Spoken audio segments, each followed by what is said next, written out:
Good morning and Assalamu alaikum 7th class. How are you students? Hope so you all are fine. Student, let's start our work with the name of Allah Almighty. Open your books, which is Lower Secondary Science 2, chapter number 8, Diffusion and Osmosis. So student, chapter number 8, Diffusion and Osmosis. Today I will explain you in detail about the diffusion. Student, what is diffusion? In this chapter we will learn about the process of diffusion and osmosis. Today I will explain you in detail about the diffusion. Student, what is diffusion? Sometime while you are studying in a living room, you may get distracted by a smell or your mother's cooking from the kitchen. When you are on the street, you may smell the unpleasant odor of rubbish before you can even see the rubbish truck. All these can be explained if we think of the smell as being made up of tiny atoms or molecules which are constantly moving from where they are more concentrated to where they are less concentrated. So student, actually the movement of molecule from the rubbish, from unpleasant odor, from higher concentration region towards the lower concentration region is known as diffusion. And so definition of diffusion is the movement of atoms or molecules made from the region of higher concentration to the region of lower concentration is known as diffusion. Student, higher concentration mean actually the place where the molecules are present in a higher concentration, and region of lower concentration mean towards another place. So student, here are some examples. For example, perfume spread due to diffusion. For example, I am scenting on me the perfume. Student, you may also smell that fragrance. So the spreading of of molecules of perfume is due to the diffusion from a higher concentration towards the region of a lower concentration. Similarly, unpleasant odor of rubbish. Student, unpleasant odor of rubbish, we can even smell the unpleasant odor of a rubbish from a distance area. That odor actually is due to the movement of molecules from the place where this rubbish is present towards the lower concentration.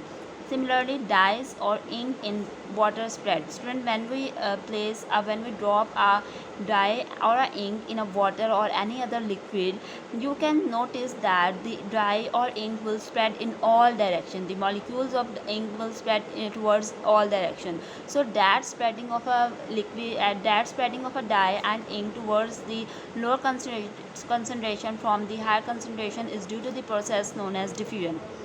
So student, this is the diffusion. I am repeating the definition of diffusion again. The diffusion is the movement of atoms or molecules from a region of higher concentrations to the region of a lower concentration is known as diffusion. Student, now next topic is rate of diffusion in solid, liquid or gas. Student, diffusion normally happens faster in gases than in liquids or solids. So the rate of diffusion, the order of diffusion in solid, liquid or gas is this order: faster in the gases, then liquids, and then in the solids. Students, now next, the diffusion can take place between the matter of same state or of different state or with or without a semi-permeable membrane. Student, what is semi-permeable membrane? Semi-permeable membrane is also known as semi-permeable membrane. Partially permeable membrane is also known as semi-permeable membrane. Student, actually this membrane allows some molecules to pass through but not the others. Here I have drawn the simplest diagram for you to show the process of diffusion. Here this region is higher concentration. Higher concentration means where the molecules are present in abundance. This region is known as lower concentration. Student, the higher concentration means where I am scenting the perfume or unpleasant or the rubbish present at a specific place. At that space the molecules are higher in concentration, and then due to the diffusion these molecules move. The movement of molecules take place, and towards the lower concentration this movement of molecules from the region of higher concentration towards the region of lower concentration is known as diffusion. Student, now next topic is diffusion and life or importance of diffusion. Student, As I have explained you in detail about the process of diffusion, now I will explain you the importance of diffusion in our daily life. Student, first point is diffusion is an important process for all living things. As you know that diffusion is taking place continuously in our environment and it is the important process. Next point is transporting food, waste and other substances in and out of the cell. Student, in our cell the continuous transporting of food, waste and other substances take place, and this transport of food, waste and other substances in and out of the cell take place with the help of a diffusion. Next is photosynthesis. Student, the photosynthesis is the process by which green plants synthesize their food by using carbon dioxide from the sun, from the atmosphere, and using sunlight and water, and synthesize their food, that is glucose. Student, in the process of photosynthesis also diffusion is taking place. Cells in green leaves uses up carbon dioxide and produces oxygen. Student, carbon dioxide diffuses into the green leaves from a higher concentration. That the higher concentration mean carbon dioxide in the atmosphere. In the atmosphere, the concentration of carbon dioxide is greater than the molecules of carbon dioxide moves towards the green leaves and carry out the photosynthesis. Next is carbon dioxide from the surrounding air diffuses into the cell of the green leaves, and oxygen from the cell diffuses out into the surrounding air. Student, carbon dioxide and oxygen move in and out of the cell with the help of the diffusion. Next process is respiration. Student, in the respiration also diffusion is taking place. Diffusion play an important role in the respiration. Carbon dioxide produced as a waste product of respiration in living cells, and it diffuses out from the cell to the surrounding which have a lower concentration of carbon dioxide.